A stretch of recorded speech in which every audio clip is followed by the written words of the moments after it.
Hidden school. ఈ కథ ఒక గ్రామంలో జరిగింది. కొన్ని మొబ్బులతో కప్పబడిన పర్వతాల మధ్యన ఒక గ్రామం ఉండేది.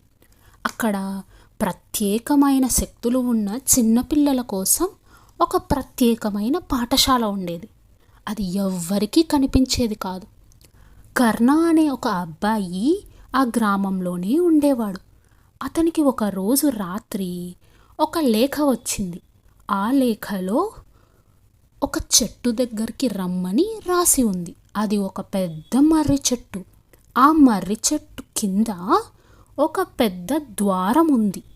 ఆ ద్వారం దగ్గరికి కర్ణ వెళ్ళాడు. ఆ ద్వారంలోకి ప్రవేశించిన వెంటనే అక్కడ కర్ణ ఎంతో వింత వింతలు చూశాడు.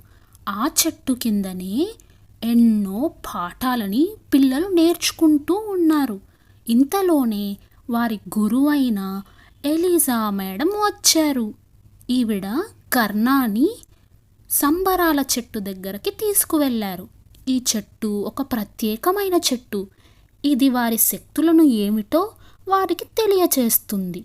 ఆ విధంగా కర్ణ చెట్టు దగ్గరికి వెళ్ళగానే అతని శక్తి ఏంటో తెలుసుకున్నాడు. అతని శక్తి ఇతరుల కథలను చదవగలగడం.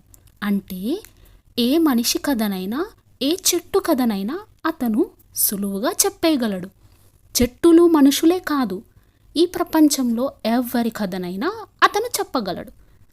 ఈ బలాన్ని ఈ కర్ణ అనే అబ్బాయి కలిగి ఉంటాడు. ఈ ప్రత్యేకమైన శక్తిని కర్ణ క్రమక్రమంగా పెంచుకుంటూ మంచి పనుల కోసమే వాడుతూ అతని యొక్క కథలను ఊరిలో వారికి చెబుతూ పెరగసాగాడు. ఇది కర్ణ యొక్క ప్రత్యేకమైన శక్తి మరియు అతని కథ.